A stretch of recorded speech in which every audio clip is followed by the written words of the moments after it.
Olá, senhores, tudo bem com os senhores? Senhores, o ano passado eu participei de um clube de leitura da Bíblia. Qual que é o objetivo? Qual que era o objetivo desse clube? Era fazer, é um clube de leitura que tem a duração de um ano. Então o objetivo dele era fazer a leitura do livro todo da Bíblia em um ano. Então você entra, é o clube de leitura do professor Vitor Salles, foi um clube de leitura muito bom, muito rico, muito intenso. Então o professor entrega para a gente no início do clube um programa, um cronograma, e nós vamos fazendo então uma leitura um pouquinho por dia, para que, começando em janeiro, na hora que a gente chegar lá no final de dezembro, essa leitura tenha sido concluída. Então todo dia tinha que ler um pouquinho. Essa leitura não era feita de uma forma linear com o livro, então às vezes a gente ia lá para o fim, depois voltava para o começo. A gente começou lendo o Evangelho de Marcos, depois a gente voltou para o começo, o Êxodo, Gênesis, Êxodo, Reis, e o clube foi avançando, até que chegou um momento que nós começamos a ler e a trabalhar as epístolas de Paulo, e eu fiquei muito impressionado com as epístolas e queria trabalhar com vocês. Vou retirar um trecho aqui da segunda epístola aos Coríntios, segunda carta aos Coríntios, capítulo 12, então 2 Coríntios 12, e eu escolhi aqui alguns trechos que é um ponto que eu quero trabalhar com vocês, mas eu não vou trabalhar com vocês assim num sentido teológico, num sentido da doutrina religiosa. Eu vou trabalhar aqui com as ferramentas que eu tenho, que é essa experiência do clube de leitura do ano passado, com a experiência da minha profissão, que são os atendimentos de paciente adulto, que eu faço há muitos anos. Então, eu vou usar bastante essa minha experiência clínica para propor aqui uma interpretação. Então, eu não quero que essa interpretação seja a interpretação definitiva, absoluta. É simplesmente uma proposta minha de leitura, para que vocês depois, aí na casa de vocês, na leitura de vocês possam tomar isso como uma motivação, como uma proposta de reflexão. É mais uma proposta de reflexão. Então ali em 2 Coríntios 12, o apóstolo Paulo vai dizer: porque quando sou fraco, então é que sou forte. Porque quando sou fraco, então é que sou forte. Como é possível isso? Como é possível? O que o Paulo está querendo dizer? Como é possível uma força decorrer de uma fraqueza? Como é possível das nossas doenças, como é possível dos nossos tropeços, como é possível das nossas desilusões, das nossas quedas, dos nossos tombos, como é possível a partir dos nossos erros, dos nossos pecados, das nossas falhas, como é possível a partir das nossas fraquezas nós conseguirmos extrair uma força? Como que isso é possível? Extrair um certo poder. E tem outras frases, então tem essa que é a frase principal que eu gostaria de trabalhar, que é: porque quando sou fraco, então é que sou forte. Mas o Paulo também tem outras frases que são muito intensas nesse sentido, muito representativas também dessa ideia. Porque quando sou fraco, então é que sou forte, me gloriarei nas minhas fraquezas, sinto prazer nas fraquezas. Olha só, é uma espécie de aceitação das fraquezas, é uma espécie de você ser simpático às suas próprias fraquezas. Então, sinto prazer nas fraquezas, E olha essa frase que interessante: o poder se aperfeiçoa na fraqueza. O poder se aperfeiçoa na fraqueza. Que tipo de interpretação nós podemos propor para entender o que o Paulo está falando?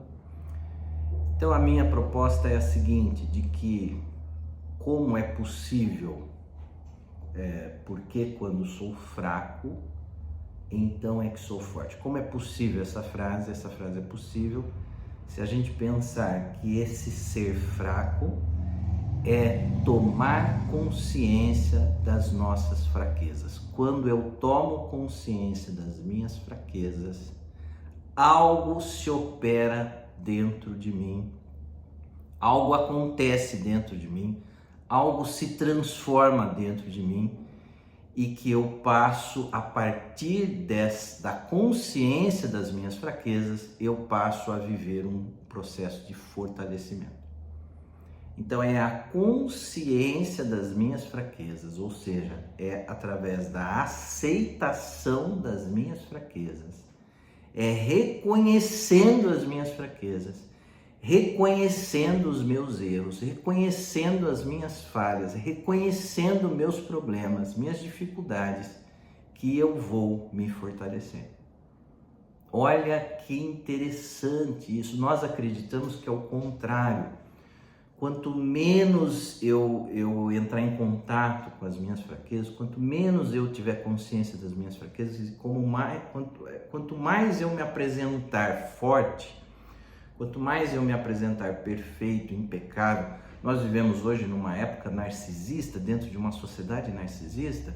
Então, o tempo inteiro há na nossa sociedade uma valorização da imagem impecável. Então, eu tenho que ter um corpo impecável, eu tenho que ter uma atuação impecável, eu tenho que mostrar que a minha vida é impecável, eu tenho que mostrar que o meu casamento é impecável, que a minha família é impecável. Então, esse esforço que a nossa sociedade tem hoje de se mostrar perfeito. O Paulo está dizendo que é o contrário, que se você aceitar, que se você fizer contato, que se você sentir as suas fraquezas, as suas dificuldades, as suas imperfeições, isso irá te fortalecer. Então eu queria dar como exemplo o casamento. Então imagine ali um casal que está fazendo de conta que o casamento está bom. Está fazendo de conta que o casamento está sensacional. Então eles tiram foto, eles postam nas redes sociais, então eles vão em encontros sociais, são convidados pelos amigos, também convidam os amigos e vão mostrando para todos que esse casamento é um casamento sensacional, que esse casamento é um casamento fascinante. Só que na verdade, na intimidade, no relacionamento entre quatro paredes, não é nada disso que está acontecendo. Então, o que o Paulo está dizendo? Ele está dizendo que se esse casal tiver sinceridade, se esse casal for sincero, se esse casal tiver uma abertura de coração, de sentimento, se esse casal tiver uma coragem de entrar em contato com o fato de que esse casamento não está bom, se esse casal olhar no olho do outro e falar assim, nossa, nosso relacionamento está ruim, nós estamos distantes, está faltando sentimento, nós estamos frios um com o outro, nós estamos rebatendo muito um ao outro, nós estamos nos atacando muito um ao outro. E se esse casal reconhecer que o casamento está ruim, o que vai acontecer? Logo em seguida, o casamento e o relacionamento vai começar a melhorar. Então é isso que ele está querendo dizer, que na fraqueza, então olha que interessante, né? O poder se aperfeiçoa na fraqueza, na consciência das nossas dificuldades. O que acontece quando nós vamos estudar, por exemplo? Então, vamos pegar esse exemplo do clube de leitura. Eu fui lá, fiz a minha inscrição, comprei o clube, entrei no clube e comecei a participar. Quando eu comecei a participar, eu levei um susto. Por quê? Porque eu imaginava, pela experiência que eu tenho, já tinha feito faculdade de filosofia, tinha feito faculdade de psicologia, Eu imaginava que eu fosse tirar de letra tudo isso, que fosse ser fácil. Quando eu comecei a fazer a leitura, eu vi o quanto a leitura da Bíblia é uma leitura diferente, é uma leitura que desafia, um outro tipo de leitura, é um outro tipo de conteúdo. Então, aquilo exige parar, que palavra é essa, não sei o sentido. Então, a partir do momento que você começa a realizar um estudo, o que vem como contrapartida? Vem como contrapartida a nossa ignorância. O quanto tem coisas que eu não sei, o quanto tem coisas que eu desconheço. Então vem à tona o quê? Vem à tona as minhas dificuldades. Com o trabalho também é assim. Com o trabalho também é assim. A partir do momento que a gente começa a trabalhar com a atuação ali da nossa profissão, seja ela qual for, a hora que eu começo a trabalhar, eu vou começar a me deparar com o quê? Eu vou começar a me deparar com as dificuldades do meu trabalho. E coisas que eu não sei ali, coisas que dúvidas, incertezas, eu vou precisar de um certo tempo em cima daquilo para que aquilo comece a se desenrolar, para que aquilo comece a ter um sentido, para que aquilo comece a ter um caminho. Então é isso que o Paulo está dizendo, que se a gente tiver a coragem de sentir esta realidade das nossas dificuldades, a realidade dos nossos problemas, da dificuldade do nosso casamento, da dificuldade do que nós temos ali com o nosso trabalho, da dificuldade que nós temos na criação com os filhos, uma mãe com uma filha. Então, uma mãe que pare um pouquinho, que fale, nossa, mas eu estou errando com a minha filha, eu tomei um caminho que eu percebo hoje, depois de muito tempo, que eu percebo que não é esse o caminho, e então eu preciso corrigir, eu preciso fazer uma reparação. Então, como é que a fraqueza pode dar origem a um poder? Como é que a fraqueza pode dar origem a uma força? Porque se eu faço contato com as minhas fraquezas, eu posso fazer uma reparação, eu posso fazer uma transformação. E algo se opera dentro de nós quando nós caímos nessa realidade, quando nós sentimos essa realidade, algo se opera dentro de nós, que é o que o apóstolo Paulo chama de graça. A graça se derrama sobre nós. Então nós podemos sentir essa graça, nós podemos viver até esse sentimento de gratidão por aquilo que nós estamos vivendo, por aquilo que nós estamos passando, porque houve uma aceitação, houve uma consciência das nossas fraquezas. Então, a proposta de interpretação que eu tenho aqui é que só é possível a gente ser forte a partir da fraqueza, porque quando sou fraco, então é que sou forte. Só é possível isso se nós tomarmos consciência, contato, aceitarmos as nossas limitações e as nossas dificuldades, porque isso vai operar uma transformação dentro de nós, que é a transformação de uma reparação. Essa graça vai se derramar sobre os nossos corações e nós então seremos agraciados e a gente pode se gratificar daquilo que a gente está vivendo, porque nós estamos vivendo isso através de um processo de desenvolvimento, através de um processo de transformação, através de um processo de aprimoramento. Uma coisa que eu falo para os meus pacientes é assim: nós não fazemos terapia para sermos perfeitos, nós fazemos terapia para aceitarmos as nossas imperfeições. Então, se a gente aceita as nossas imperfeições, nós evoluímos, nós crescemos, nós nos fortalecemos, nós sofremos muito mais pela não aceitação dos nossos erros do que pelos nossos erros em si.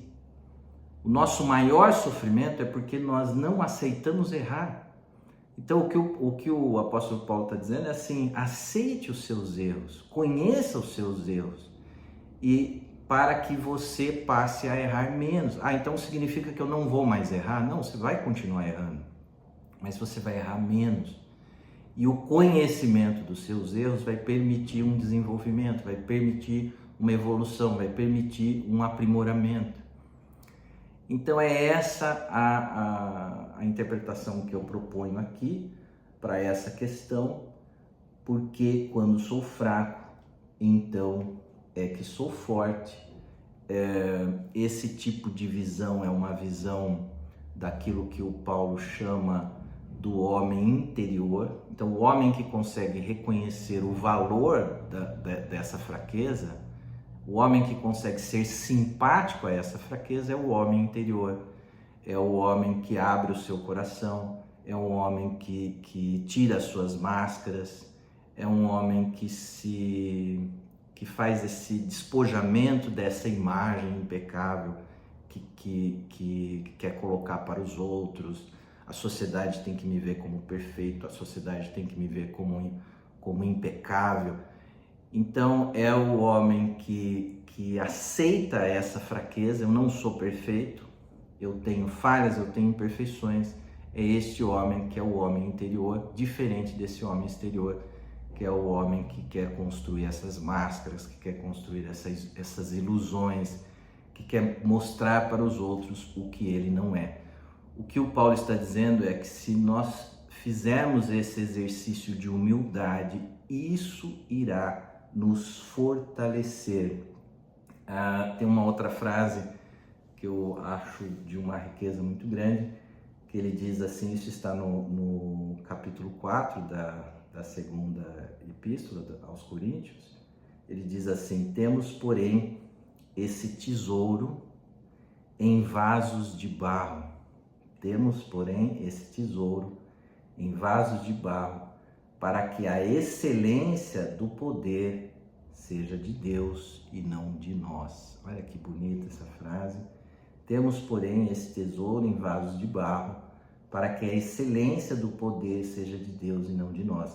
Então, esse vaso de barro somos nós. Nós sempre seremos um vaso de barro, só que ocorre esse preenchimento desse vaso. Esse vaso será preenchido por um tesouro, por algo de muito valor, por uma força, mas nós não podemos esquecer que esse vaso, que somos nós, será sempre de barro, ou seja, imperfeito, com falhas, com dificuldades, com problemas. Então, a família perfeita não existe. Minha família tem que ser perfeita, minha família tem que ser feliz 100%, o tempo inteiro, tem que ser plena, isso não existe. Os meus filhos precisam ser perfeitos, isso não existe. Você fez o seu papel de pai, mas você também precisa perceber que no seu papel de pai você erra, você falha, reconhecer seus erros. Então, o que o Paulo está dizendo é que se a gente tiver esse exercício de humildade, esse vaso de barro será preenchido por um tesouro e isso irá nos fortalecer. Mas nós nunca podemos a gente não pode querer se desfazer dessa ideia de que o vaso será de ouro. Esse vaso nunca será de ouro. Tem uma outra frase que eu gosto que expressa essa ideia: a pessoa não importa, o que importa é a obra. Então nós queremos que a pessoa seja perfeita, que a pessoa seja ideal, que a pessoa seja idealizada, que a nossa pessoa tenha essa idealização, mas a nossa pessoa sempre será em vaso de barro. E o tesouro é o que a vida nos dá, o que Deus nos dá, o que a graça derrama sobre nós.